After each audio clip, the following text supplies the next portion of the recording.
Breaking: who calls for higher taxes as Liberals and media fuel controversy in Canada. Canada finds itself at a tipping point, with public frustration rising over what many see as a growing disconnect between the federal government's priorities and the everyday struggles of its citizens. With Mark Carney now leading the country following the April 2025 snap election, a fresh wave of criticism has surfaced, targeting everything from excessive international commitments to worsening domestic affordability. At the center of the latest uproar is a recommendation from the World Health Organization, urging Canada to raise taxes on alcohol, tobacco, and sugary products to help compensate for a global funding gap. Many Canadians are asking why they should bear the cost of foreign policy shortfalls when their own households are buckling under the pressure of inflation and rising living costs. This proposal has hit a raw nerve. After years of enduring tax hikes and stagnant wages, Canadians are being told once again that they need to give more, this time, to subsidize global health initiatives. What especially stings is the fact that Canada already provided an unusually large amount of money to the WHO during the 2020 global crisis. Now, instead of seeing a return on that investment or increased transparency, taxpayers are being asked to dig even deeper. It doesn't sit well with a public that's already watching every dollar. Many argue that international bodies should be more accountable with the funds they receive, rather than pressuring donor countries to fill the gaps left by others. The controversy over foreign spending isn't isolated to health initiatives. Canadians are increasingly frustrated by a pattern of international virtue signaling, grand pledges, and lofty rhetoric without concrete results at home. A recent $5 million federal grant to the WHO is accompanied by a series of vague goals, including climate adaptation, gender equality, and Indigenous inclusion. While these may sound admirable, critics argue that they lack measurable outcomes and any direct benefit to struggling Canadian families. The language may be politically correct, but the substance, many say, is lacking.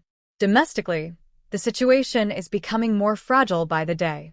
One of the most glaring contradictions lies in the country's immigration and labor policies.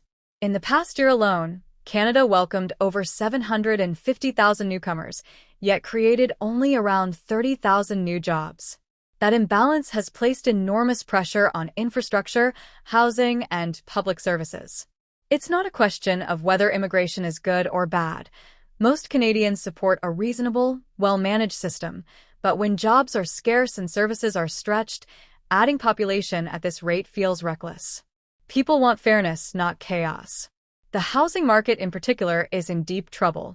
Even after interest rate cuts and government attempts to stimulate demand, home sales have collapsed. Developers now warn that by 2027, new construction could come to a halt unless tax relief and investment incentives are introduced immediately. Meanwhile, thousands of buyers who jumped into the market during the pandemic are now finding themselves underwater, some by six figures. They were told real estate was a safe investment. Now, they feel misled, trapped by mortgage payments and declining property values.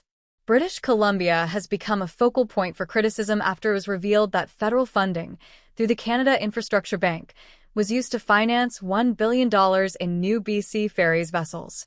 The twist? Deputy Prime Minister Chrystia Freeland publicly criticized the deal, even though her own government backed it. Premier David Eby also voiced opposition, but took no concrete action. The contradiction has left Canadians wondering whether their leaders are making informed decisions or simply reacting to headlines. In the absence of clarity, trust in institutions continues to erode. National defense has also come under scrutiny. Prime Minister Carney has pledged that Canada will meet NATO's 5% GDP military spending target by 2035, a goal that would require tens of billions in new funding. But with the country already in a deep fiscal hole, where will that money come from? Carney has yet to provide details, leaving many to speculate that the burden will fall on taxpayers once again. Will it mean new property taxes, reduced public services, or more borrowing? Canadians deserve answers before another ambitious promise becomes law. Meanwhile, crime continues to rise, especially in major cities. Retail theft and carjackings are on the rise, and viral videos now routinely show criminals walking out of stores in broad daylight without consequence. The public's patience is wearing thin. Small business owners are losing thousands. Insurance rates are going up. And the perception that there are no serious consequences for theft or assault is making people feel unsafe in their own communities. Critics say the current justice system is too lenient and ineffective, and they're demanding reform, real, enforceable consequences for criminal behavior. Media coverage is doing little to calm public concerns. Instead of holding government policies accountable, many Canadians believe news outlets are increasingly focused on identity issues, symbolic controversies, and selective outrage. Stories that once would have sparked policy debates are now drowned out by ideological arguments. The feeling among voters is that critical issues, housing, affordability, healthcare, public safety, are being overshadowed by narratives designed to deflect attention or protect political allies. This is not just about bias. It's about priorities. And for many, the media seems to have the wrong ones. Within the Liberal Party, tensions are rising. Some insiders now regret the timing of the by-election that could allow Conservative leader Pierre Poilievre to return to Parliament.